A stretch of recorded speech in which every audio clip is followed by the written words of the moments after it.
Of the best minds in the education sector are meeting to reflect on collaboration to enhance education reform in South Africa. Their meeting comes at the back of what experts say is a concern that grade 4 pupils cannot read for meaning in any language.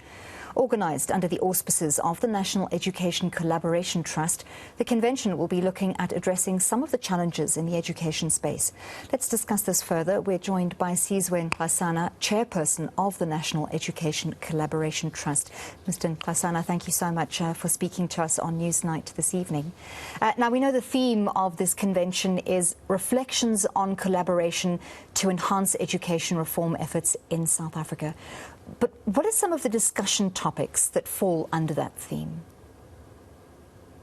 Well, thanks very much. There are a number of key discussions that are going to be taking place. One is just reflecting on the last 10 years of the NECT, what has been accomplished, some of the challenges that we faced in the process, but also more importantly, to look forward. In other words, to look at how do we continue to support the Department of Basic Education in the education reform agenda. And that includes various topics that are important and have been complex in terms of where we've been and where we are in terms of education reform. And these topics include issues like, for instance, the topic that you just touched on, having our children read for meaning is a very important issue. It's a complex issue because it touches on a number of issues, including language and support of the indigenous languages and production of content and so on.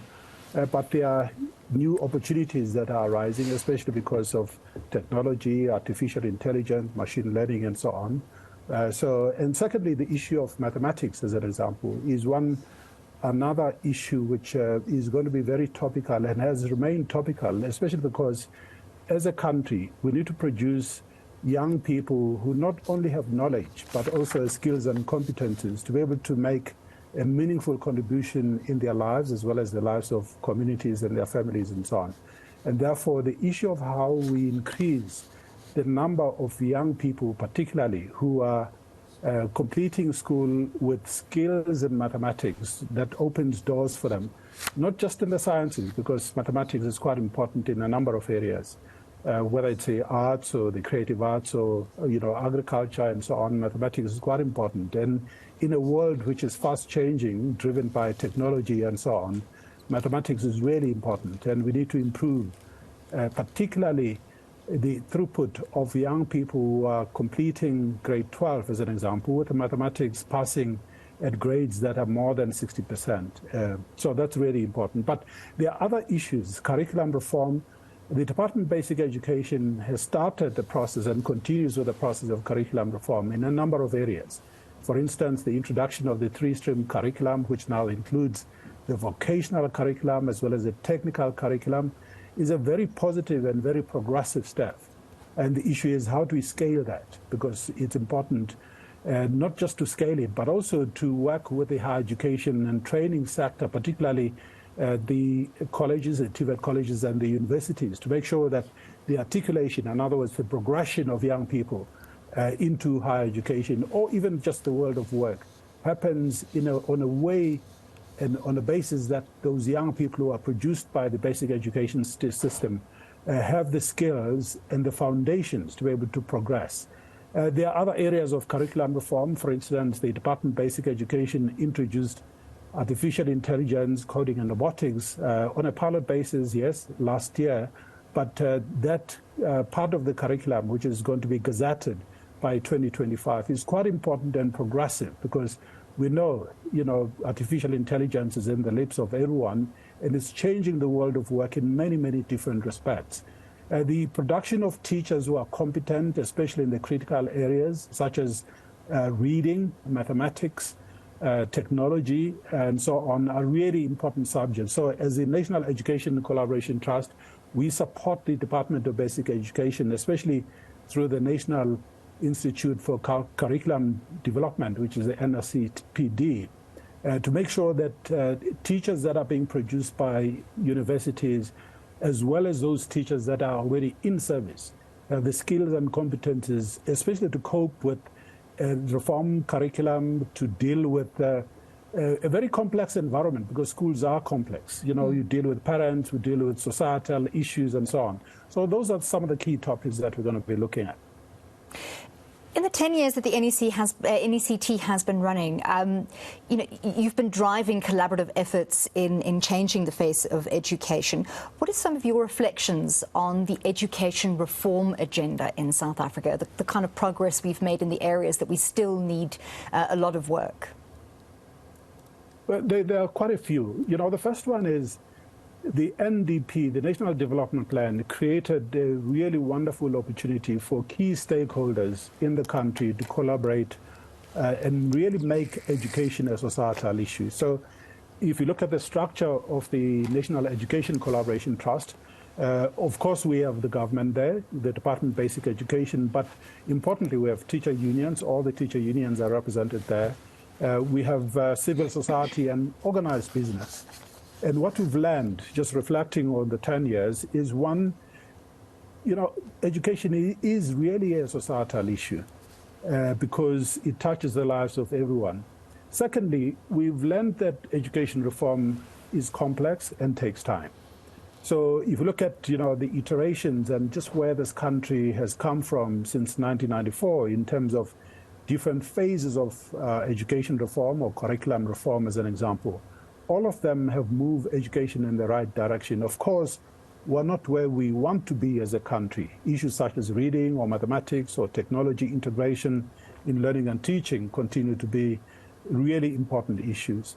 But one of the other things that really was really important in the context of this country, considering that the structure such as the NECT is a very unique formation in the whole world. Actually, we've done a lot of research and looking at, you know, maybe similar parallels or structures elsewhere. It's a very unique structure. But what we've also learned was that through this collaborative effort, we can deal with crises. For instance, the pandemic, the COVID pandemic in 2020, 2021, enabled us as a country to mobilize the private sector, the unions, and other stakeholders in supporting rebooting what otherwise could have been an even bigger crisis. We know there were a number of countries elsewhere in the world, including our continent in Africa, that shut down the education system for long periods of time. We were very fortunate, and this was through this collaborative effort that we're able to, even with the inequality introduced by digital learning or online learning versus, you know, contact learning, we're able to mobilize digital companies, broadcasting companies, and we're able to make sure that, you know, maybe we lost some lesson time, of course, but the mitigating factors were the fact that we have all the stakeholders around the table, that we're able to support the Department of Basic Education and the continuation of learning and teaching in the classroom during the really difficult times of the COVID-19 pandemic. So those are just some of the lessons. So challenges around early grade reading and numeracy are cause for serious concern in South Africa. You've mentioned it a number of times in this interview already. But what are some of the strategies that can be implemented at scale towards education improvement? There are quite a few. We all know that in this country, as an example, you know, learners, especially in early grades, are taught in their mother tongue or indigenous languages from grade R to grade 3. And then there's a transition to English mainly, even though obviously English accounts for about 85% or thereabouts, and Afrikaans being the balance, as a language of learning and teaching from the intermediate phase, in other words, from grade 4 onwards.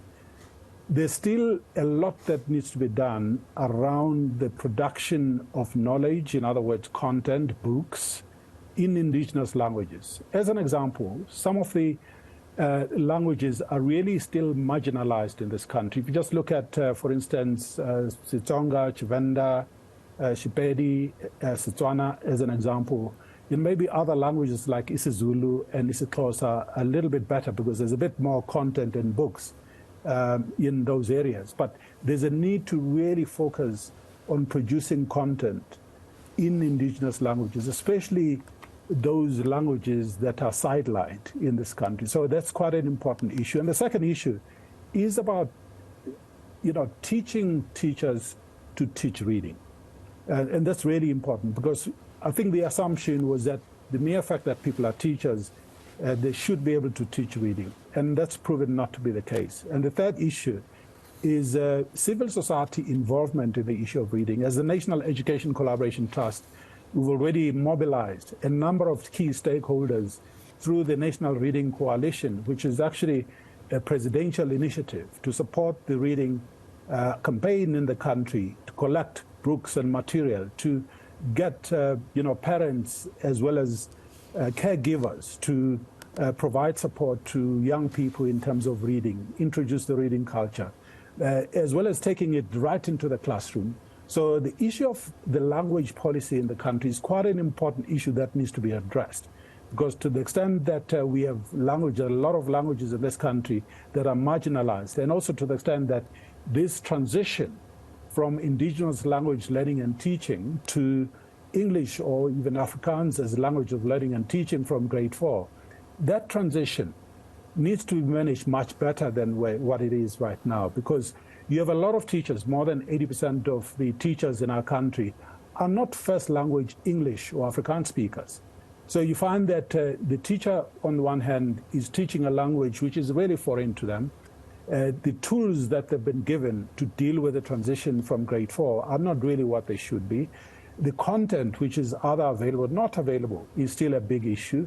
So that whole issue, it's a complex issue, but it has to be addressed because it continues to hold our children back in terms of their ability to read. And as we know, reading opens a lot of doors in terms of the skills and competencies that our young people need. Well, thank you so much for sharing your insights with us, and we look forward to hearing some of the outcomes of that meeting. That was Sizwe Nxasana. He is the chairperson of the National Education Collaboration Trust.